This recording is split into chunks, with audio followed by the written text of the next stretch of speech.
मुअज़्ज़ज़ अहबाब ग्रामी, बनी इसराइल में एक औरत थी जो बहुत बद किरदार थी। अल्लाह ताला ने उसको हुस्नो जमाल खूब दे रखा था और वो बदकार भी इंतहा दर्जा की थी। पूरी बस्ती के साथ उसके ताल्लुकात थे। वो इतनी मालदार हो गई कि उसने अपने लिए एक बड़ा महल बना लिया था और अपने लिए एक तख्त बनवाया और वो बंद संवर कर मलका की तरह तख्त पर बैठा करती थी और उसके साथ गलत ताल्लुक रखने वाले पूरे शहर के उमरा थे। उसकी जिंदगी ऐसी ही गुजर रही थी। एक मर्तबा क्या हुआ कि वो अपने घर का दरवाजा खोलकर तख्त पर बैठी हुई थी कि करीब किसी और बस्ती का नौजवान गुजरा। वो नौजवान बड़ा इबादत गुजार था। वो उधर से गुजरा और गुजरते हुए अचानक जो उसकी नजर उठी तो उस औरत पर जा पड़ी और उस औरत की ऐसी तस्वीर उसके दिल में छपी कि वो आगे तो चला गया मगर उसका ध्यान उधर ही भटक गया। इसके बाद वो मुराकबा में, जिक्र में, तस्बीहात में, तिलावत में जब भी बैठता तो उसका दिल ही नहीं लगता था। उसने रोजे भी रखे लेकिन उस औरत का ख्याल ना निकला। उसने अपने आप को तकलीफ भी पहुंचाई, कई कई दिन अपने आप को भूखा प्यासा भी रखा मगर उसके दिल से उस औरत का ख्याल ना निकला। हत्ता कि एक दिन उसने सोचा कि जब उस ख्याल से मेरी जान ही नहीं छूटती तो मैं उधर चला जाता हूँ। चनाचा उसके पास जो थोड़ा बहुत सामान था उसने बेच दिया और उसने इतने पैसे तैयार कर लिए जितने से वो बदकार औरत अपने पास आने की इजाजत देती थी। वो इबादत गुजार नौजवान उस औरत के पास आया और उसको पैसे देकर उसके पास चारपाई पर बैठ गया। बातचीत करने लगा। अचानक बातचीत के दौरान उसके दिल में ये ख्याल आया कि मैंने नेकूकारी के इतने साल गुजारे हैं, आज मेरा अल्लाह मुझे इस गैर महरम के साथ बैठे हुए भी देख रहा होगा। बस ये ख्याल दिल में आया तो अल्लाह का दर्द दिल पर गालिब आ गया और नौजवान ने कांपना शुरू कर दिया। औरत ने उसकी ये हालत देखी तो उससे पूछा, तुम कांप क्यों रहे हो? तुम्हारा चेहरा क्यों पीला हो गया है? उस नौजवान ने कहा कि बस मेरी तबीयत ठीक नहीं। उस औरत ने कहा, फिर तुम जिस मकसद के लिए आए हो वो मकसद पूरा करो और चले जाओ। उस नौजवान ने कहा कि नहीं। वो औरत बड़ी हैरान हुई कि आज तक मैंने अपनी जिंदगी में ऐसा कोई मर्द नहीं देखा जो मेरे करीब इस तरह चारपाई पर आकर बैठे और फिर बुराई किए बगैर ही चला जाए। ये नौजवान कैसा है? मगर नौजवान ने कहा, अच्छा मैं जाता हूँ। उस औरत ने कहा कि तुम कौन हो, कहाँ से हो? उस नौजवान ने बताया कि मैं इस नाम का बंदा हूँ और फलानी बस्ती का हूँ और मेरे दिल में ये ख्याल आ रहा है कि मैंने इतनी उम्र मसल्ले पर बैठकर इबादत की और आज इस वक्त मेरा अल्लाह मुझे तेरे साथ बैठे हुए भी देख रहा होगा। बस इसके बाद उस नौजवान की आंखों में से आंसू आ गए और वो फौरन चल दिया। मुअज़्ज़ज़ अहबाबे ग्रामी, अब वो नौजवान तो चला गया। उसके जाने के बाद उस औरत को, जिसको थोड़ी देर की सोहबत उस नौजवान की नसीब हो गई, उसकी बरकत उसको मिल गई। चनाचा औरत के दिल में ख्याल आया कि ये कुंवारा नौजवान इतना अल्लाह से डरता है जबकि उसने गुनाह भी नहीं किए और मैं तो सारा सारा दिन और सारी सारी रात गुनाहों में डूबी रहती हूँ। मैं तो खुदा से डरती ही नहीं। उस औरत के दिल में शर्मिंदगी पैदा हुई, नदामत आने लगी कि अब मैं क्या करूं तो क्या करूं। मुअज़्ज़ज़ अहबाबे ग्रामी, लिखा हुआ है कि इसके बाद उस औरत ने सोचा कि हजरत मूसा अलैहिस्सलाम से जाकर पूछती हूँ कि क्या मेरे लिए भी तौबा की कोई सूरत बनती है। लिहाजा वो अपने घर से निकल खड़ी हुई। उस औरत को बस्ती का एक एक बंदा पहचानता था। वो बदकिरदारी और बे हयाई में ऐसी नामी गिरामी थी कि कोई भी शरीफ शख्स उससे अल्लाह की पनाह मांगता था।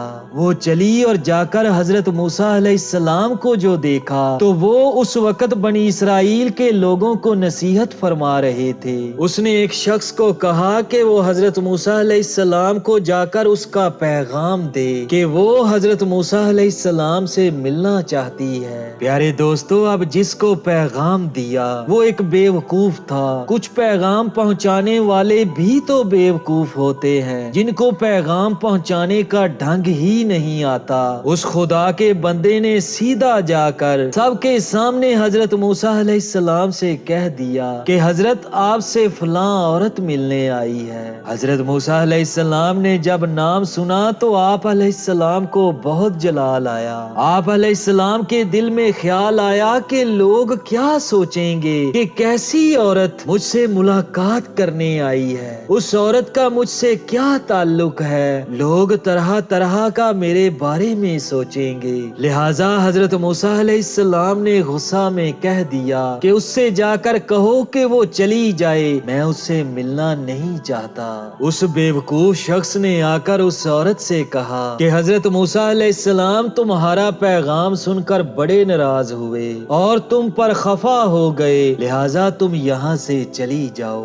वो औरत ये सुनकर डर गई। उसने कहा कि मेरी बदकिरदारियां ऐसी हैं कि अल्लाह मुझसे पहले नाराज था, अब अल्लाह का नबी भी मुझसे बात नहीं करना चाहता। मेरे लिए तो अब दुनिया में ठिकाना ही कोई नहीं। बड़े उदास और बोझल कदमों के साथ वो वहाँ से वापस आई और उसे समझ नहीं आ रही थी कि वो क्या करे। अब वो हैरान थी कि अल्लाह के नबी ने भी मेरे साथ बात करना गवारा नहीं किया। मैं इतनी गिरी हुई चीज हूँ कि कोई भी मुझसे बात करना नहीं चाहेगा। चुनाचा ये सोचते हुए वो घर आ गई। उसने घर की कुंडी लगाई। उसने अपने किसी बड़े से सुन रखा था कि बंदा जब अपने रब को मनाना चाहे तो उसको चाहिए कि वो उसके सामने सजदा करे। चुनाचा उसे और कोई तरीका तो आता नहीं था। उसने घर की कुंडी लगाकर एक जगह पर अल्लाह के सामने सजदा कर दिया और गिड़गिड़ाकर तौबा व इस्तगफार शुरू कर दिया। इसी तरह रोते गिड़ाते उसकी रात गुजर गई। अगले दिन उसके दिल में ख्याल आया कि मैं औरत जात हूँ, अकेली मकान में रहती हूँ, मेरी एक खादमा है, तो मैं अगर नेक नियत कर भी लूं तो जितने लोगों ने मेरे साथ बदकारियां की हैं वो तो मुझे इस हाल में रहने नहीं देंगे, तो बेहतर ये है कि मैं इस जगह को छोड़कर चली जाऊं। तब उसने फैसला कर लिया कि मैं यहाँ से चली जाती हूँ। उसने अपने आप को एक सादा से कपड़े में लपेटा ताकि कोई कपड़ों और हुस्नो जमाल को ना देखे कि ये कौन जा रही है। इसके बाद उसने सोचा कि औरत जात हूँ, कहाँ जाऊं। दिल में ख्याल आया कि वो जो नेक नौजवान था कि जिसके दिल में अल्लाह का इतना खौफ था कि वो अल्लाह के डर से कांप रहा था, क्यों ना मैं उस नेक बंदे के पास चली जाऊं और उसकी खादमा बनकर रह जाऊं। मुमकिन है कि वो मुझे अपने निकाह ही में कबूल कर ले।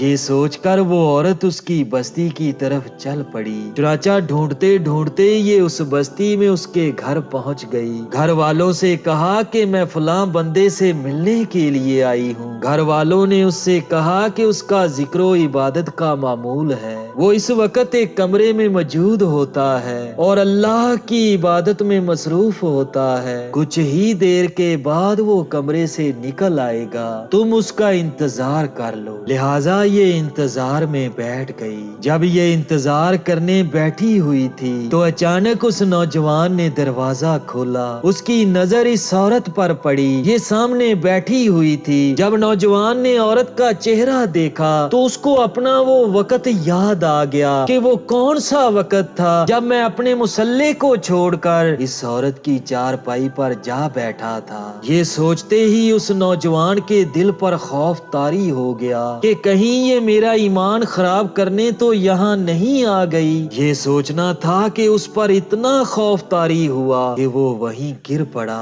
اور اس کی جان ہی چلی گئی۔ اب اس نوجوان کی وفات پر اس کے گھر والے سبھی رنجیدہ ہو گئے۔ اس عورت کو بھی بڑا غم ہوا۔ خیر 3 دن کے بعد اس عورت نے اس کے گھر والوں کو تمام واقعہ کہہ سنایا کہ وہ کس نیت سے آئی تھی۔ گھر والوں نے یہ سن کر کہا کہ اب وہ تو اس دنیا سے چلا گیا، البتہ اس کا ایک بھائی ہے، اگر تم مناسب سمجھو تو ہم اس سے پوچھ لیتے ہیں، اگر وہ تمہارے ساتھ نکاح کر لے تو تم اس کے ساتھ نکاح کر لینا۔ اس عورت نے کہا کہ ٹھیک ہے۔ جب اس نوجوان کے بھائی سے دریافت کیا گیا تو اس نے کہا کہ ٹھیک ہے کہ اگر پہلے یہ ایسی عورت رہی ہے اور اب توبہ کی نیت کر چکی ہے تو میں اس کو اپنے نکاح میں قبول کرتا ہوں۔ چنانچہ اس عورت کا نکاح اس نوجوان کے بھائی کے ساتھ ہو گیا۔ معزز احباب گرامی، لکھا ہوا ہے کہ اللہ تعالیٰ نے اس عورت کو 7 بیٹے عطا فرمائے اور وہ 7 بیٹے بنی اسرائیل کے اولیاء میں سے گزرے۔